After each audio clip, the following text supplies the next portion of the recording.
Happy May the 4th, everyone. A day for Star Wars fans to celebrate, but as the years have gone by, it's kind of a question of how to celebrate the day now, because it used to be easier. You would just watch all six movies in one day, but as the years have gone by and more content has come out, it's gone from, you know, albeit a long day, but something that would be possible to watch in one day, to now there being a longer run time in the 11 movies than there are hours in the day.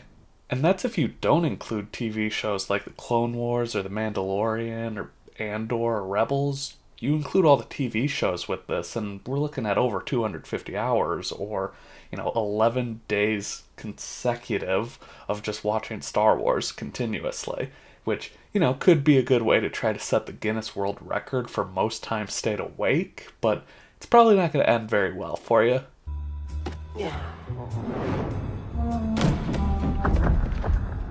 All of this to ask the question, what is the best way to watch Star Wars now? Because with all the content in the franchise, we really can pick and choose what we want the story to be, and, depending on what you want to see for it. Like, if you want to see the Anakin Skywalker who old Ben is talking about in A New Hope, you gotta watch the Clone Wars. We don't really see that Anakin in the prequels, and maybe you don't want to see Darth Vader as a child. I understand that instinct. You can machete order it, by all means. Or maybe you just think Disney has completely ruined Star Wars and refuse to watch anything they've made for it. I think you're cutting out some good to get rid of the bad, but hey, you do you, boo. This is obviously a very subjective video, so I would love to hear how you guys watch Star Wars now, so leave a comment down below for that. Obviously, this is going to be more so for somebody who's already seen the movies. Machete is great to protect the Skywalker twists, but when you know what's happening, it doesn't hit the same really, so kind of trying to look at it chronologically more so we can get a full overarching story that, you know, can still satisfy people who've seen the movies before. If you want to see how I think the best way to watch Star Wars is for the first time, you can click on the card up here. It is Machete Order with a little twist. Credit to Sam Witwer on that one. So, where do we start? Well, chronologically speaking, the Acolyte comes first. Don't worry, I'm not suggesting starting here. I mean, I do like the fights in this show. I think it's some of the more interesting ones in Star Wars, and I'll give Disney credit for trying something different, and it is definitely better for their lightsaber fights in The Acolyte than a lot of their other stuff, but I mean, the problem with this show is we don't really know how much it would have impacted the story. I mean, yes, it shows us the arrogance of the Jedi Council, but we already get that from the prequels, and between all the hate this show got and how much money it cost to make it, we're never going to see how this story ends, so we never really get to see how much impact it has on the greater story, so this feels like a pretty easy skip. And before we really get into it, I do want to touch on Tales of the Sith and the Jedi because, I think there is a question to it because it does have some good content to it. I just think that it feels more extra rather than necessary because the two best characters in these shows are obviously Ahsoka and Dooku, and then we spend a ton of time with Ahsoka in the Clone Wars, and then she's brought back for Rebels, and even has her own TV show. We spend plenty of time with her, and then Dooku is a very interesting character and has the best storyline in Tales of the Sith. It's really great, really fun watch. It's just for the overarching story, it's not his character isn't as important. He's kind of just a stepping stone for Anakin. What matters more so is Anakin's hatred of him as it pertains to his own fall to the dark side, and Dooku's goals don't really matter as much, so that's kind of why I even see his storyline in Tales of the Sith as extra, because, it's nice that it's out there, it's just not super necessary for the story. And speaking of hate in the prequels, I of course have to ask, where am I starting in the prequels? Because part of the appeal for Machete Order for some people is that you skip the Phantom Menace. And as far as skipping it goes, I do get it. What? Look, I grew up with the prequels. The Phantom Menace was my intro to Star Wars, and it will always have a special place in my heart, but looking back at the prequels now, I do think every problem with them kind of starts with the Phantom Menace.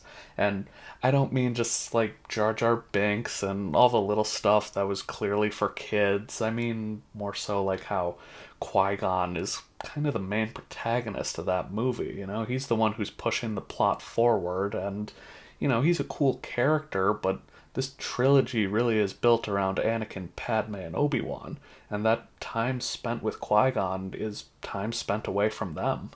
I'm not going to go on a full rant about that, though. Today, subscribe if you don't want to miss that one. If this video hits 10 likes, I'll move that up in the rotation, make it my next Star Wars video. But as for how I would start Star Wars, I would still go with the Phantom Menace here, because there's problems with the story, but there's still a lot of good here too. You know, this is definitely the best version of Padme we get. It perfectly shows how arrogant the Jedi were and how susceptible they were to falling. And the Duel of the Fates is just awesome. I mean, come on, man, that alone makes it worth watching. And then after we watch Attack of the Clones, we get to our first TV show worth watching, The Clone Wars. Now, I get it if some of you only want to watch live action Star Wars, and admittedly, The Clone Wars can be a little silly sometimes. It is still a kid's cartoon, but this is definitively the Anakin Skywalker. You know, the one old Ben is talking about. Best star pilot in the galaxy, the cunning warrior, the good friend. This is really the only time we get to see this Anakin Skywalker, and if you're telling me we could either spend more time with this character or we get to see Anakin as a child in the prequels, I'll make that trade any day of the week. I would rather spend more time with this character. Wish we could have seen more of him in the prequels, but hey, we get to see him here. We get to see why it's so tragic that he falls because of the Clone Wars, and that's why it will always be worth a watch for me. And yes, I bring up the fact that the show can be silly sometimes because there are still some storylines I'll skip. You know, the Witches of Dathomir stuff is it's okay, you know. It's cool the first time around because it gives us Maul, but on rewatches it's not really that important, and whether it's witches in the Acolyte or witches in Dathomir, it doesn't really feel Star Warsy, for lack of a better adjective. It's just one gives us Maul, so people like one a lot more than the other. And then if you haven't watched the Clone Wars, there's really only one storyline I would say to skip, and that's the D Squad storyline in season 5, which, if you haven't seen it, it's R2 joining an all droid battalion, so it's just constant beeping for it. You know, just save yourself the migraine on that one. But there is one last point I want to make on the Clone Wars before I continue, and that's for those of you who would say, well, I'm not watching any Disney Star Wars, that Disney has just ruined it and you're not going to watch it, because season 7 of the Clone Wars was made by Disney, and you know, I feel like it's kind of like all of Star Wars. You know, there's a lot of good, there's a lot of bad. You know, the Martez sisters obviously aren't for everybody. Personally, I've always kind of seen them as like the early version of Ahsoka, where they're kind of supposed to annoy you a little bit. Now, obviously, you don't have to be okay with that, but it is kind of cool to see this more mature version of Ahsoka deal with characters who are like a younger version of herself, you know? And then obviously we get the Bad Batch set up, and the final Mandalore storyline. That is just some of the best Star Wars content that is out there, though. That alone, I think, makes it worth watching, and I would go as far to say that the duel between Maul and Ahsoka is one of the 10 best in all of Star Wars. And then we get to Revenge of the Sith, and obviously Order 66, which I think is made just that much more devastating when we've spent time with all of the Jedi who don't survive, and you know, I think it just continues to improve the story by watching the Clone Wars, especially the duel on Mustafar between Anakin and Obi-Wan, because, you know, we don't really see them spend a lot of time together in the prequels. You know, in The Phantom Menace, they only have their introduction where pretty sure Obi-Wan doesn't even say anything to Anakin, and then they spend the next two movies mostly separated. In Attack of the Clones, when they're together, they have an adversarial relationship because it's the rebellious student against the strict teacher, and then we get a little bit of their friendship in Revenge of the Sith, but it's kind of undercut by Anakin's loyalty to Palpatine as Obi-Wan wants him to investigate him, and then, they separate again and Anakin falls to the dark side. If you just watch the prequels, it almost feels inevitable that they're going to fight, and obviously that's kind of the problem with prequel stories in general, but once you get the context of the Clone Wars for it, it just makes the duel that much more devastating because we know just how wrong it is for these two to be fighting each other. Now we're out of the Republic era and we're jumping into the Imperial era here, and here I would start with the Bad Batch because it shows just how powerful the Empire is becoming. Palpatine is trading lesser soldiers for power taken from the Kaminoans is kind of what part of the storyline is for that. And, obviously we're following the Bad Batch as, they're pretty much like the A-Team for those of you who've seen that show from the 80s or even the movie they made with Liam Neeson. But, just to show how powerful the Empire is becoming, we're trying to establish them as a threat. And yeah, it's kind of happening in the background a little bit, but we are seeing just how powerful the Empire is becoming. Next up, we have Solo, and this one is another unfinished story, which makes it feel pretty easy to skip, given that we don't know where the Maltese was going to end, and because Han and Chewie are just going to Tatooine rather than us learning how they got in debt to Jabba.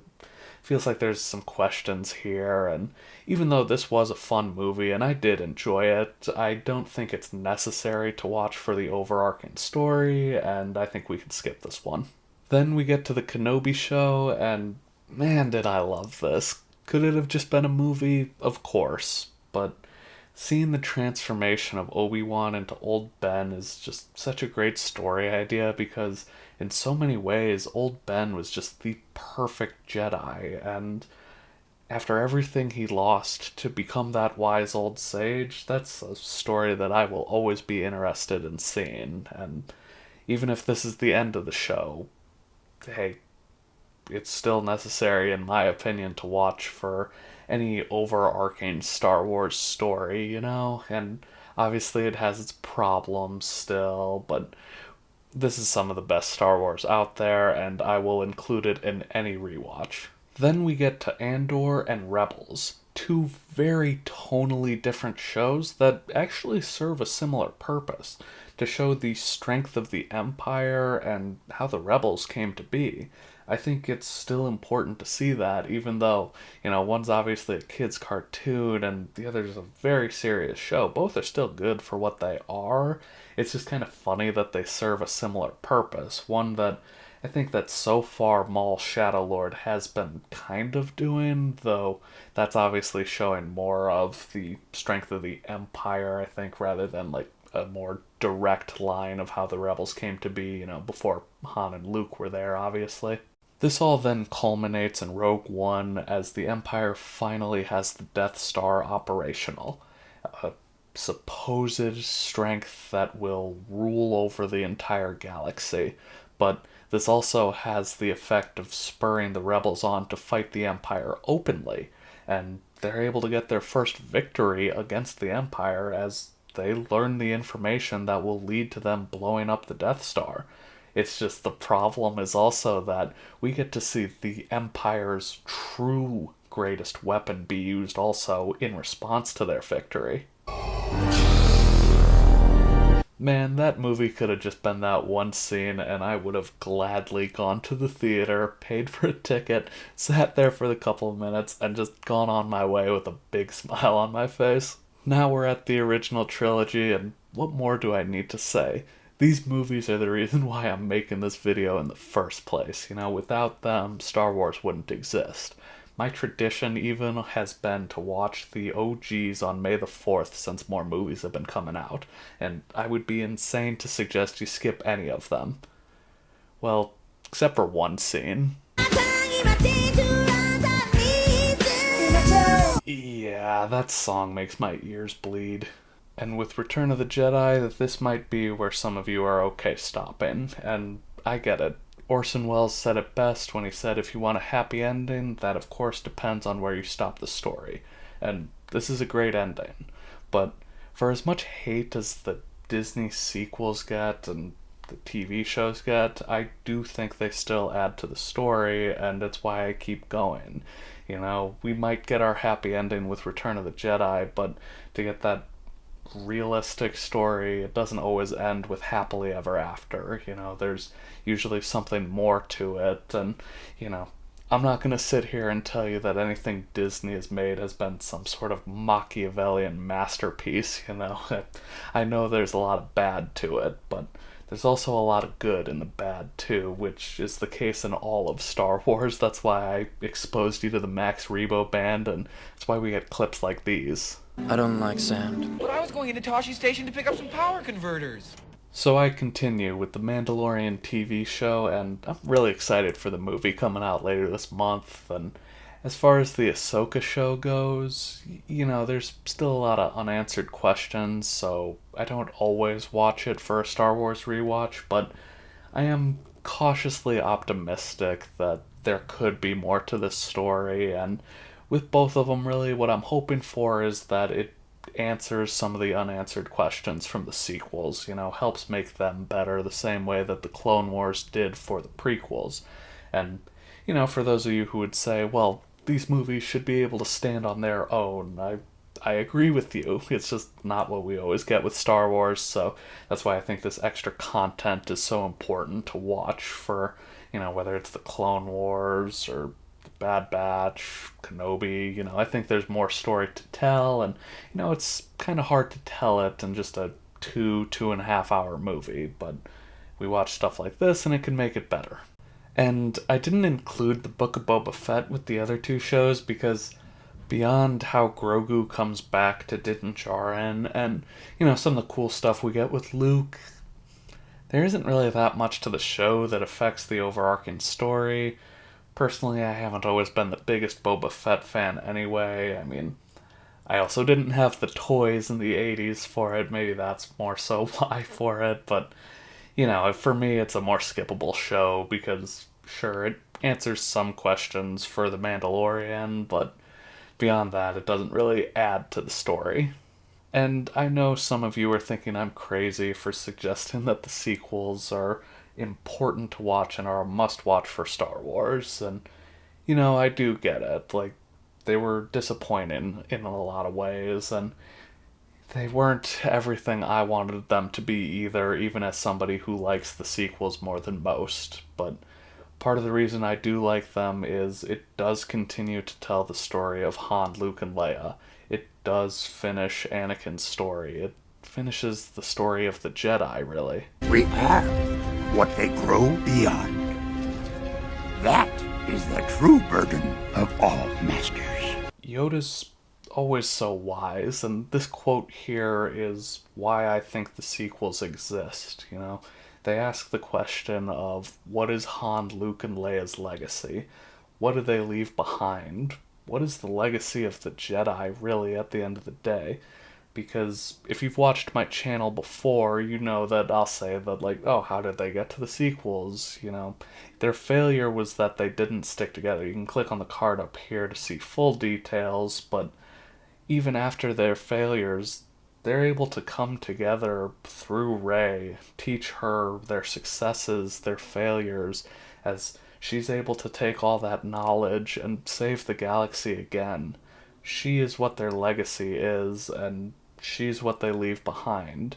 As cheesy as the line is, you know, she is what the Jedi were meant to be able to save the galaxy, and, you know, time will tell just how much she learned from her mentors. You know, hopefully she sticks together with Finn and Poe, you know, not repeating the mistakes of her masters like Luke did. And, you know, I know a lot of you guys will still say, oh, this is a terrible way to end this franchise, but I think it is important to look at what the legacy is for these characters and for what the Jedi are meant to be, because, like it or not, evil will always persist, and it's important for us to continue the fight, to make sure that we're leaving our best behind, to push for a better path forward. Tony Stark says it best in the Spider-Man movie Homecoming, where it's like, I wanted you to be better. And I don't know if she is or not, but I know that Han, Luke, and Leia want Rey to be better. I don't believe you. So if you ask me, this here is the best Star Wars rewatch, and it's how I always try to rewatch Star Wars. But now I want to shift the question to you guys. What on this list would you cut that I didn't, or is there anything that I cut that you would want to have put in here for it? Let's just have some fun with the discussion here, and, I know Star Wars fans are passionate. Sometimes that passion just comes out wrong. Let's just, try to be the community we want to see and just try to stay nice about it. At the end of the day, these are silly kids' stories about a deus ex machina that some characters are special enough to use and others try to abuse. Why be so serious about it? Why so serious? God, ending on the wrong franchise, right? That's how I wanted to end my Star Wars video, with a Batman quote. But that's all I got for you guys today. So if you enjoyed, please drop a like, subscribe if you want more like this, and may the Force be with you.